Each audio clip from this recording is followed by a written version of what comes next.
Saya tahu bahwa saya harus melaksanakan pembelajaran sesuai dengan kemampuan siswa. Namun saya ragu, apa bisa saya melakukannya? Kira-kira bagaimana ya caranya memberikan bimbingan kepada siswa dengan kemampuan yang beragam? Apalagi saya hanya mengajar seorang diri di kelas saya.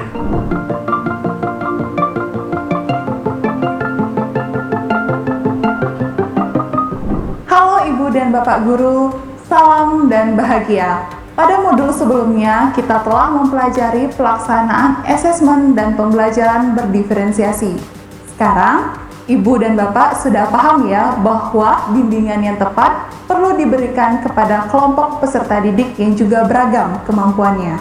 Pada video ini, Ibu dan Bapak Guru selanjutnya akan menyaksikan salah satu cara pengelolaan kelas dalam pembelajaran berdiferensiasi.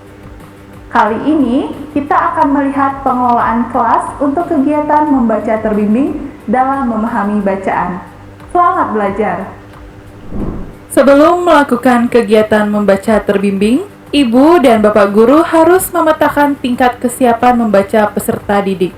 Setelah itu, Ibu dan Bapak Guru dapat mengelompokkan peserta didik menjadi beberapa kelompok sesuai dengan tingkat kesiapan dan kebutuhan membacanya. Ibu dan Bapak Guru dapat memberikan nama pada setiap kelompok kecil dengan nama-nama benda yang diketahui peserta didik. Namun, hindari penggunaan nama yang bersifat melabel kemampuan membaca peserta didik ya, seperti kelompok belum bisa membaca atau kelompok sudah pintar membaca.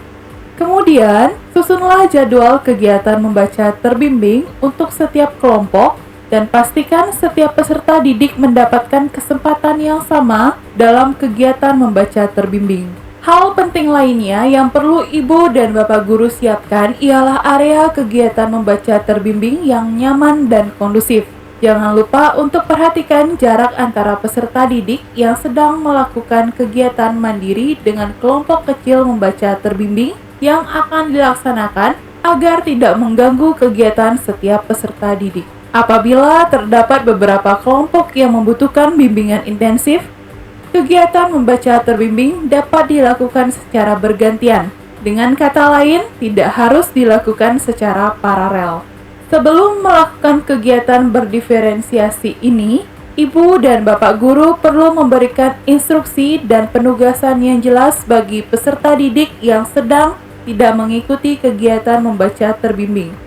Sebelum kita mulai, Ibu akan memberikan instruksi dulu kepada kelompok mandiri. Apa yang harus kalian lakukan saat Ibu membimbing teman-teman kalian di sini? Coba dikeluarkan dulu buku tematiknya, Nak. Coba kalian buka halaman 110. Nah, kalau sudah semua membuka halaman 110, hari ini tugas kalian adalah mengerjakan buku tematik halaman 110 sampai 111, ya.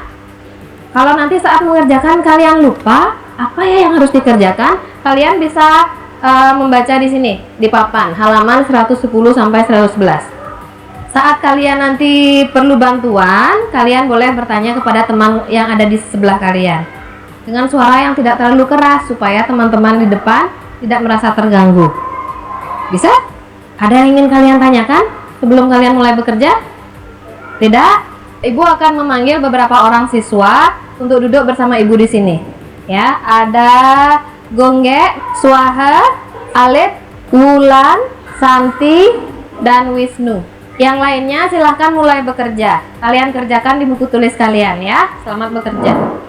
Nah, saat Ibu dan Bapak Guru mulai melakukan kegiatan membaca terbimbing, pastikan posisi duduk Ibu dan Bapak sudah nyaman dan dapat melihat setiap peserta didik dengan jelas, baik yang sedang berada di kelompok kecil maupun yang sedang melakukan kegiatan mandiri.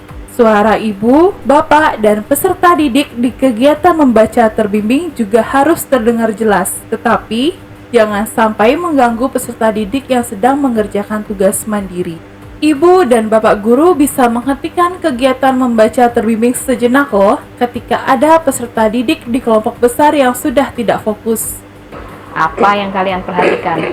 Coba diluruskan bukunya dulu, Nak. Apa yang kalian perhatikan dari gambar ini? Kuinsah. Kamu duduk di atas ayunan. Adek, kenapa? Mana yang kadek nggak bisa? Oke.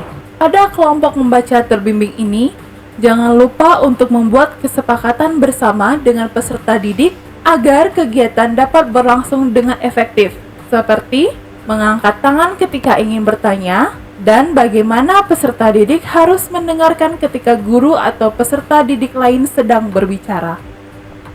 Selamat pagi anak-anak. Pagi ini kita akan membaca terbimbing bersama-sama. Sebelum kita mulai membaca, ada beberapa hal yang harus kita sepakati bersama-sama. Nanti saat kita membaca, lalu kalian ingin bertanya, tolong angkat tangan. Selain itu, nanti saat ada teman-teman kalian membaca, kalian harus mendengarkan.